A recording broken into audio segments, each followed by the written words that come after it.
54 বছর তিনটি দল এই দেশ শাসন করেছে। তার মধ্যে একটি দল যারা জুলাই বিপ্লবের মধ্য দিয়ে ক্ষমতাচ্যুত হয়ে দেশ থেকে বিতাড়িত হয়েছে, আর একটি দল রাজনীতি থেকে নিজেরাই বিরক্ত হয়ে গিয়েছে, আর একটি দল যারা আগে ক্ষমতায় ছিল, যারা আবার ক্ষমতায় যাওয়ার জন্য প্রায় পাগল, তারা আগে ক্ষমতায় ছিল, বাংলাদেশকে দুর্নীতিতে 5 বার চ্যাম্পিয়ন করেছে।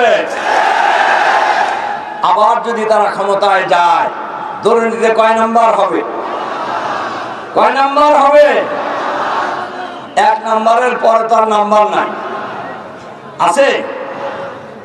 সংগ্রামী ভাই এবং বন্ধুগণ, এর কিছু নমুনা ইতিমধ্যে সারা দেশ তারা দেখায় নাই, দেখাইছে কিনা? বাংলাদেশের মানুষ জুলাই বিপ্লবের মধ্য দিয়ে পরিবর্তন চায়, বাংলাদেশের মানুষ পরিবর্তন চায়। কৃষকদের সুবিধার জন্য আমরা যদি নির্বাচিত হই, সহজ কিস্তিতে বিনা সুদে আমরা কৃষি ঋণ দেওয়ার জন্য আমরা চেষ্টা করব ইনশাআল্লাহ। কৃষকদের শস্য উৎপাদনের জন্য সার, কীটনাশক, বীজ সহ কৃষি পণ্য উৎপাদনের জন্য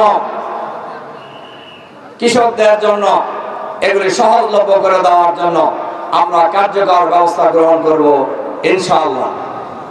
এই উল্লেখকে আগামী দিনে একটি শিক্ষা নগরী হিসাবে আমরা গড়ে তোলার জন্য চেষ্টা করব। আপনারা ইতিমধ্যেই জানেন, আমি এমপি মন্ত্রী না হয়েও ইতিমধ্যে 2টি কলেজ আমি প্রতিষ্ঠা করেছি।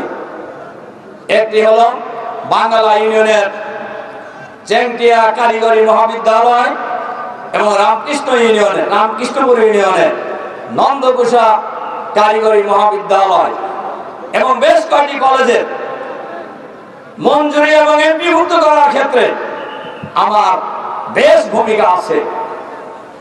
এরপরে আমরা যদি নির্বাচিত হই, এখন অনেক প্রতিষ্ঠান এমপিভুক্ত ছাড়া আছে, আমরা এই প্রতিষ্ঠানগুলিকে পর্যায়ক্রমে এমপিভুক্ত করার জন্য আমরা চেষ্টা করব ইনশাআল্লাহ।